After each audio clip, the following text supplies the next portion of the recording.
करके पकड़ करके कूट कूट करके पीट रही है। ये समझिए आप, एक तरफ देश में तमिलनाडु से लेकर पांडुचेरी, असम से लेकर केरल और पश्चिम बंगाल में चुनाव की सभा हो रही है, जहां हमारे देश में प्रधानमंत्री नरेंद्र मोदी से लेकर अमित शाह तक खुले बिना मास्क के रैलियां कर रही हैं। इनकी एक एक रैली में कहीं 5,000 6,000 लोग भी जुट रहे हैं, कहीं कहीं 8-10 हजार लोग इकट्ठे हो रहे हैं। न शारीरिक दूरी, न मास्क जरूरी, न कोरोना का भय है। लेकिन दूसरी कोरोना को समझिए कि हमारे यहाँ अभी कुंभ स्नान हो रहा है और 30 अप्रैल तक कुंभ चलेगा। कुंभ में कहा जा रहा है कि हमने गंगा की आरती कर दी, गंगा की पूजा कर दी है। निश्चिंत होकर के कोरोना मुक्त कुंभ स्नान चलता रहेगा। और इससे पहले आपने देखा कि नरसिंह के नाम पर रैली निकली थी गोरखपुर में, जहां हजारों की संख्या में लोग थे। बनारस में जब आपने देखा होगा शमशान की भभूति से होली मनाने के लिए लाखों की संख्या में लोग जुटे थे, तब कोरोना नहीं थे। मैं आपको एक बात कहना चाहता हूं, मैं बहुत हैरान हूं। रात को कोरोना ये कह रहे हैं कि रात को कर्फ्यू लगेगा, रात को 10 बजे से लेकर सुबह 5 बजे तक। सड़क में तो लोग पहले कम होते हैं, तो जब संख्या पहले से ही कम होती है तो कर्फ्यू लगाने का षड्यंत्र क्या है? इस देश में पुलिस से आम किसान, मजदूर, मछुआरे, आदिवासियों को पिटवाने का मैं एक बात दावे के साथ में कह सकता हूँ, कुंभ स्नान में कोरोना का कोई भय नहीं है। 5 राज्यों में राजनीतिक दलों के जो रैलियां उसमें कोई भय नहीं है। और हम किसानों की बात करते हो तो जुलाई से हम खुले आसमान के नीचे हैं। ना कोरोना का भय, ना शारीरिक दूरी, ना मास्क जरूरी। हमारी 3 काले कानून को हटाने के लिए लड़ने की है मजबूरी, एमएसपी की गारंटी के लिए लड़ने की है मजबूरी। लेकिन मैं बताना चाहता हूं, हमारे देश में रमजान और किसान दोनों लक्ष्य पर ले लिए गए हैं। इसलिए षड्यंत्र के तहत पुलिस को मारने पीटने की छूट दी जा रही है। ये मैं आप सबके माध्यम से कहना चाहता हूं। आप सब लोग जो मुझे सुन रहे हैं, अगर कोरोना कहीं है तो आप पहुंचिए कुंभ स्नान देखिए हरिद्वार में कोरोना कहां है। आप अगर कोरोना का भय है तो देखिए नरेंद्र मोदी की 5 राज्यों की रैली में कोरोना कहां है। आप देखिए अमित शाह की रैली में कोरोना कहां है। मैं एक बात बताना चाहता हूं, देश में कोरोना किसान आंदोलन में नहीं है।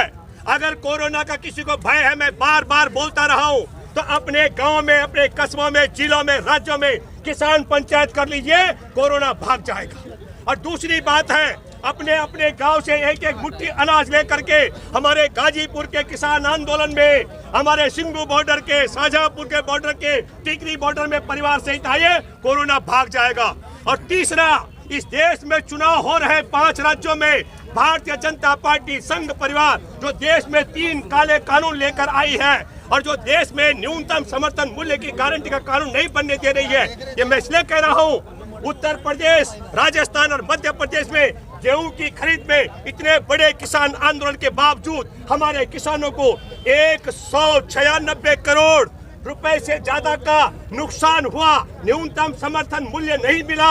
और मोदी कहता है न्यूनतम समर्थन मूल्य था, न्यूनतम समर्थन मूल्य है, न्यूनतम समर्थन मूल्य रहेगा। और हम कहते हैं मूर्ख, इसकी गारंटी दे, गारंटी दे, गारंटी दे। गारंटी देता तो ये जो मैंने छोटा उदाहरण दिया, 3 राज्यों में गेहूं की खरीद पर 196 करोड़ का नुकसान हमारे किसानों को नहीं होता। मैं आपके माध्यम से फिर कहना चाह रहा हूं, कोरोना तो बहाना है, असल मसला इनका रमजान और किसान आंदोलन निशाना है। इसलिए पूरे देश के लोगों आप समझ लो, इनके चुनाव की रैली में कोरोना नहीं होता है, हमारे किसान आंदोलन में कोरोना नहीं होता है।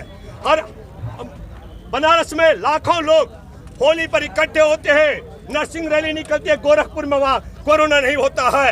हरिद्वार में कुंभ स्नान होता है, वहाँ कोरोना नहीं होता है। और मध्य प्रदेश में शुरुआत हो चुकी है। मैं सुबह इंदिरापुरम से आ रहा था, देख रहा था जो किसान गुजर रहे हैं बिना मास्क के, पकड़ रही है पुलिस अपराधियों की तरह।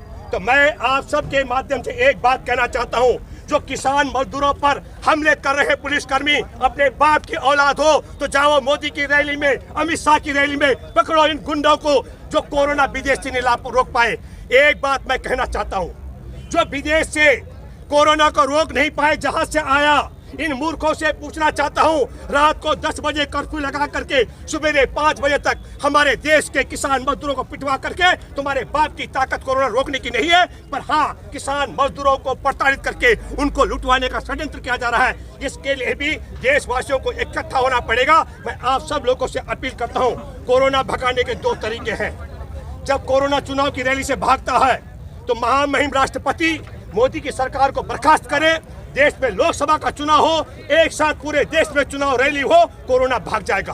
और दूसरा उपाय है, पूरे देश के अंदर गांव-गांव में किसान पंचायत करो, कोरोना भाग जाएगा। ये मैं दावे के साथ में कहता हूं, 2 उपाय हैं। धन्यवाद। जय हिंद, जय जवान, जय किसान।